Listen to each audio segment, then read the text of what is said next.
नमस्कार। प्रारंभ पर आप सभी का स्वागत है। मैं अवनीश। आज 4 मार्च, आज के सुबह के बुलेटिन में आप सभी का स्वागत है। आइए सबसे पहले शुरुआत करते हैं महाकुंभ अपडेट। जी हाँ, महाकुंभ हालांकि महाशिवरात्रि 26 तारीख को समाप्त हो गया, लेकिन ये महाकुंभ सनातन का ये समागम कुछ इतना अभूतपूर्व रहा कि हम अब तक यानी 26 तारीख के महाशिवरात्रि बीत जाने के बाद भी आपको महाकुंभ अपडेट दे रहे हैं। जी हाँ, कल के अपडेट में जैसा कि 2-3 अपडेट में मैंने बताया आपको कि 26 तारीख के बाद ही जो एक भारी जन सैलाब प्रयागराज महाकुंभ क्षेत्र की तरफ था, वो धीरे-धीरे स्वतः अनुशासन से कम होता गया और एकदम सामान्य हो गया। लेकिन एक नया परिवर्तन देखने को मिला है पिछले 24 घंटे में। 24 घंटे प्रयागराज में एक बार फिर श्रद्धालुओं का आना का एक नया सिलसिला शुरू हुआ है। ये सिलसिला हालांकि सैटरडे संडे यानी वीकेंड पे भी हुआ। तो ये एक नया ट्रेंड देखा जा रहा है।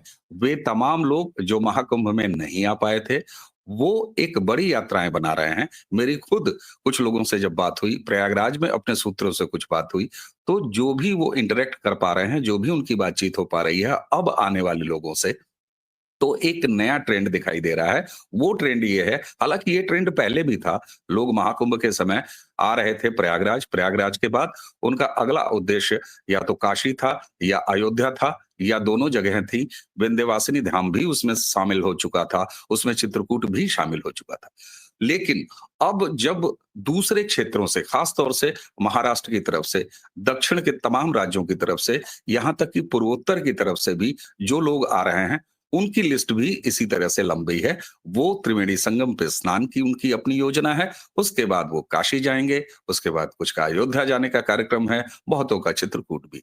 तो एक संख्या अब फिर से प्रयागराज संगम त्रिवेणी पर आपको देखने को मिलेगी। यानी ये संख्या जो अचानक बहुत कम होते हुए दिख रही थी और ऐसा लग रहा था कि बिल्कुल सामान्य जैसे कुछ हजार लोग आते हैं उसी तरीके से ये सारा कुछ हो जाएगा, लेकिन ऐसा नहीं हो रहा है। संख्याएं पहले के मुकाबले जो सामान्य दिनों में होती थी उससे कई गुना बढ़ चुकी है। ये तो मैं आपको लगातार अपडेट में बता ही रहा हूं और ये हाल अब 365 दिन साल भर प्रयागराज में होने वाला है। और शायद यही वजह है कि कल के अपडेट में मैंने आपको बताया था कि अब उत्तर प्रदेश सरकार कुछ परमानेंट सुविधाएं वहां पर डेवलप कर रही है, जिसमें कच्चे घाट, चक्कर प्लेट वाली रोडें, चेंजिंग रूम, लाइट्स, एक थाना संगम को उसको परमानेंट कर दिया गया है। नाविकों के लिए अलग से व्यवस्था की गई है और उसी के साथ पंडे पुजारियों, फूल बेचने वाले और मुंडन संस्कार और तमाम कराने वालों के लिए भी एक परमानेंट वहां पर व्यवस्था की जा रही है। तो ये जहां तक श्रद्धालुओं की संख्या का मामला है, उस लिहाज से प्रयागराज में एक बार फिर पिछले 24 घंटों से एक संख्या बढ़ते हुए दिखाई दे रही है। हालांकि ये बहुत ज्यादा नहीं बढ़ने वाली है। हाँ, अब आ जाते हैं प्रयागराज पहुंचने के लिए। जितनी भी स्पेशल ट्रेनें थी, वो ट्रेनों की सेवाएं अब समाप्त कर दी गई हैं। प्रयागराज पूरे भारत से, चाहे वो रेल मार्ग द्वारा हो, वो जुड़ा हुआ है, अच्छी तरीके से रेल नेटवर्क से जुड़ा हुआ है। इलाहाबाद यानी प्रयागराज के आसपास के जिन स्टेशनों को, छिवकी से लेके, नैनी से लेके झूसी तक, इन तमाम स्टेशनों पर जो ट्रेनें रोकी जा रही थी, अब नियमित ट्रेनें वहां नहीं रोकी जा रही हैं। उनका स्टॉपेज वापस प्रयागराज शहर के अंदर जो या तो मुख्य स्टेशन है या प्रयाग स्टेशन है या रामबाग स्टेशन है या संगम स्टेशन है, इन स्टेशनों पर जैसे वो नियमित चलती हैं वैसे चल रही हैं। लगभग 9,000 उत्तर प्रदेश रोडवेज की बसों ने कुल मिला के 3.5 करोड़ से ज्यादा यात्रियों को इस महाकुंभ में पहुंचाया है। वो सेवाएं भी स्पेशल बसेस की अब समाप्त हैं। शटल बसेस की सर्विसेज अब प्रयागराज में बंद कर दी गई हैं जो मेला स्पेशल थी। हाँ, प्रयागराज में जो सिटी सर्विस है, सिटी बस सर्विस है, जो रूटीन में रहती है, वो अभी भी शुरू हुई चालू चालू है और उसका नियमित तरीके से जो संचालन है वो हो रहा है। ये स्थिति अब प्रयागराज की है। यानी एक संख्या लगातार बढ़ती जा रही है और एक बढ़ते हुए क्रम में वो आके ठहर जा रही है। सैटरडे संडे वीकेंड इसमें ज्यादा वो संख्या हो जा रही है। यानी अब ये 365 दिन साल के स्थिति रहने वाली है प्रयागराज में। एक सुखद समाचार भी आपको बताते चलूं। जैसा कि आपको पता है कि 56 थाने थे, उस 56 थानों में लगभग 25 सेक्टर कुल मिला के महाकुंभ में थे। और एक सेक्टर में, हर एक सेक्टर में 2 फायर ब्रिगेड स्टेशन बनाए गए थे। और फायर ब्रिगेड स्टेशन का मतलब ये नहीं कि एक छोटा-सा स्टेशन बना दिया गया, बल्कि पूरा एक किसी भी विकसित फायर स्टेशन में जितनी चार पहिया या बड़ी गाड़ियां होती हैं, वो छोटी गाड़ियां, और यहां तक कि जो फायर कमांडोज तक वहां पर तैनात किए गए थे 300 की संख्या में। अब ये सारी के सारे फायर ब्रिगेड की गाड़ियां पूरे उत्तर प्रदेश के अलग अलग जिलों से मंगाई गई थी और उनकी स्पेशल ड्यूटी लगी थी। ड्यूटी समाप्त होने के बाद जब ये सारी गाड़ियां अपने अपने जिलों में वापस गई हैं, तो जरा सनातन का एक नया स्थापन देखिए। और जब सरकार आपके अनुरूप होती है, अनुकूल होती है, तो कैसे सुखद संयोग बनते हैं। उन सारी फायर ब्रिगेड की गाड़ियों ने त्रिवेणी संगम से जल भरा है, और पूरा पूरा फायर टैंकर संगम के, त्रिवेणी के जल से, यानी गंगा जल से भरे हुए अपने अपने जिले में पहुंचे हैं। और अपने अपने जिलों में पहुंचने के बाद वहां पर नागरिकों के बीच में इसका वितरण किया गया है। टैंकर खड़े हुए हैं, लोग आए हैं, और अपने अपने पात्रों में उन्होंने गंगा जल, जो नहीं जा पाए हैं महाकुंभ, उन्होंने उत्तर प्रदेश फायर ब्रिगेड की उन गाड़ियों से गंगा जल भरा है और उसे आचमन के लिए अपने देवालय, अपने पूजा घर में रखे हैं। तो ये एक नया सुखद परिवर्तन आपको देखने को मिला है, जो कि मेरी जानकारी में आया, उसे मैंने आपके सामने रखा। अब लगातार जो मैं महाकुंभ के बारे में आपको ये बताता रहा सुबह के बुलेटिन में, उसमें बहुत सारे लोगों ने अब इस बात की जानकारी चाहिए है कि अगला कुंभ कहाँ होगा, कैसे होगा। तो अगर उस पर मैं आपको बताऊं, तो जैसा इसका पौराणिक महत्व है, खगोलीय घटनाओं पर हमारा ये सनातन का महापर्व महाकुंभ या कुंभ ये आधारित होता है।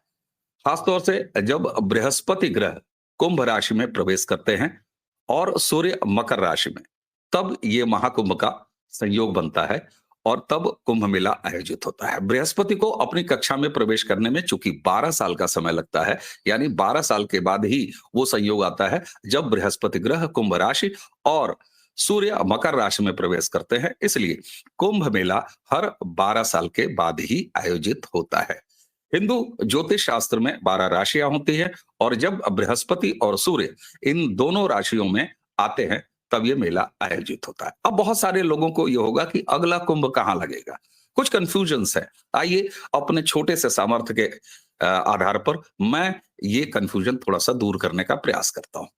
धार्मिक मान्यताओं के आधार पर अब अगला महाकुंभ 2169 यानी 2169 में फिर एक बार प्रयागराज में आयोजित होगा। लेकिन इसके साथ ही क्या अब केवल 2169 में ही महाकुंभ देखने को मिलेगा? नहीं, ऐसा नहीं है। इस बीच में कुंभ, अर्धकुंभ, पूर्ण कुंभ, ये अलग अलग स्थानों पर, यानी हरिद्वार, नासिक, उज्जैन और प्रयागराज, इन सारी जगहों पर आयोजित होते रहेंगे। एक लोगों को कंफ्यूजन हो सकता है कि ये महाकुंभ इन चारों जगहों पर, हरिद्वार, नासिक, उज्जैन और प्रयागराज में, एक रोटेशन में होते हैं। नहीं, ऐसा नहीं है।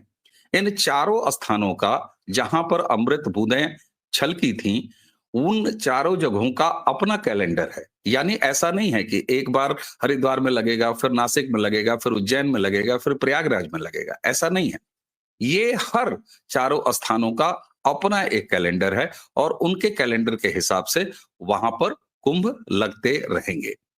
इसलिए अगर हम देखेंगे, तो अगला जो कुंभ प्रयागराज में अगर आप बात करिए, तो ये 2030 में आपको देखते हुए देखने को मिल जाएगा। यानी 2030 में भी एक कुंभ यहीं प्रयागराज में लगेगा। तो ये एक रोटेशन है। और अगला कुंभ अगर आप बात करेंगे, तो 2027 में, जैसा कि आपको पता है, अगला नासिक में लगने वाला है। नासिक के बाद उसके 2028 में ये फिर एक बार उज्जैन में लगेगा, और उसके बाद 2028 में उज्जैन में सिंहस्थ महाकुंभ लगेगा, और 2030 में प्रयागराज में एक बार फिर अर्धकुंभ का आयोजन होगा। हालांकि महाकुंभ का संयोग 2169 यानी 2169 में प्रयागराज में होगा, जो कि अभी काफी समय है। तो ये एक छोटा सा प्रयास मेरा आज के सुबह के इस बुलेटिन में महाकुंभ अपडेट के जरिए हालाँकि हमने ये प्रयास किया था, हमने ये सोचा था, हमारा ये आकलन था कि 26 तारीख के बाद, महाशिवरात्रि के बाद हमें महाकुंभ अपडेट आपको नहीं देना पड़ेगा। इसे हम रेगुलर सुबह के बुलेटिन के तौर पर कायम रख सकेंगे, लेकिन महाकुंभ का इतना विराट आयोजन अपने आप में इतना भव्य था कि मैं आज तक आपको इस सुबह के बुलेटिन में महाकुंभ अपडेट ही दे रहा हूं। तो ये था आज का अपडेट। कल किसी और अपडेट के साथ किसी और विषय पे, और अगर कुछ महाकुंभ के बारे में भी बताना हुआ तो वो भी लेके आपकी सेवा में हाजिर होऊंगा। तब तक के लिए अवनीश को आज्ञा दीजिए। नमस्कार।